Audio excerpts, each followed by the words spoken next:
It took its time to recover from that loss in Ahmedabad, but now I'm back. And this time I have some interesting stories for you guys. How on earth can you money trade in the IPL? And what is happening with the Indian team? Why cannot we win an ICC tournament? And a trivia for you: how many bowlers have taken more than 50 wickets in the history of the ODI World Cup? Do you know? Since that win in the Champions Trophy in 2013, India have not been able to win an ICC tournament since that. Yes, they have been in five finals across the formats, but unfortunately, they have ended up on the losing side in all of them. I read an interesting tweet somewhere that all the finals India has played, they have lost them one-sided. On paper, if you look at the scorecard, yes, they have been one-sided, but once you start diving into the scorecard, you will find that not all the finals has been that one-sided as some may suggest. Some people say that India aren't mentally strong on the given day, that they're mentally weak and they succumb to pressure. But that is not an argument I really buy. Because if India were mentally weak, they would not have been able to compete in the way they have been doing for the past decade. They've been one of the most consistent team across the formats. They have won 24 out of the 28 ODIs in the World Cups from 2015 until now. They have won back-to-back Test series in Australia in their own backyard. I don't remember any team winning back-to-back Test series in Australia. England has won one Test series but not back-to-back.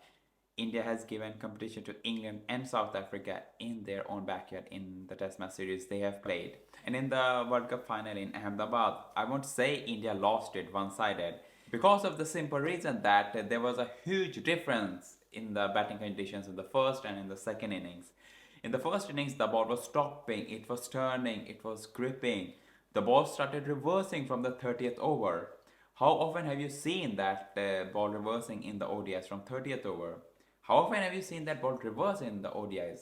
So that was a huge difference alongside Australia's master plan, alongside Australia's strategic field set that restricted Indians from rotating strikes and hitting those boundaries, as well as Australia saved, I counted to 30-40 runs in the field. And in the end, those 30-40 runs made the huge difference. Because in my opinion, 270-280 would have been enough on that track. Yes, Mohammad Shami said 300, but 270-280 would have been enough. As well as if India had some luck going their way. I don't know how many times Bumrah and Shami beat Travis Head on his outside edge. Has one of them caught his bat, I think the game was over there. India would have been champions because Australia's middle order has not really fired in this tournament. Some experts are saying that India are weak and they succumb to pressure on the given day. If they are doing so, then there are two other teams which fall into the same category, and that is Sri Lanka and New Zealand. Sri Lanka in the 2000s and early 2010s, and New Zealand for the past decade. These two teams have made to a lot of finals across the formats, but Sri Lanka won only one final in 2014 and New Zealand won the WTC final against India. If India are mentally weak that they have not been able to win an ICC trophy since 2013, despite playing five finals, the case is same for New Zealand and Sri Lanka. Sri Lanka has also played five finals.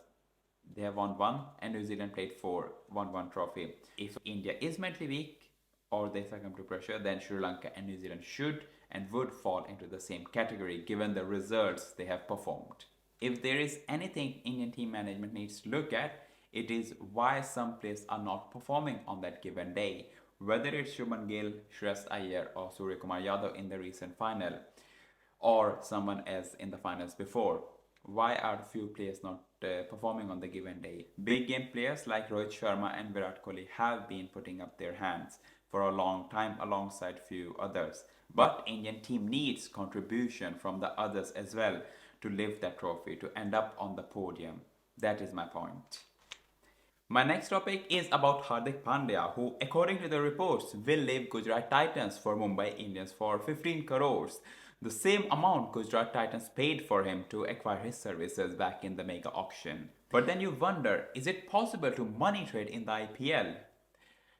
As per my research, the rules have been changed. Earlier, the only trade that was possible was when two players were included in a trade, one from each team. But now the rules are changed. So now you can either trade between two players, or you can include only cash, which is very popular in football when a club pays a fee to the other club to acquire services of a certain player.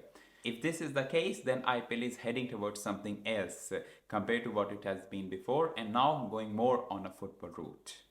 But there is a difference in IPL trade and football trades. In the IPL, the franchisee need the consent of the player that is involved in the trading. If the player does not want to leave the club, the franchise cannot force its decision on him or her. So in this case, Hardik wants to leave Gujarat for Mumbai. Why he wants to leave that has not been made public. So let's see what the future lies ahead.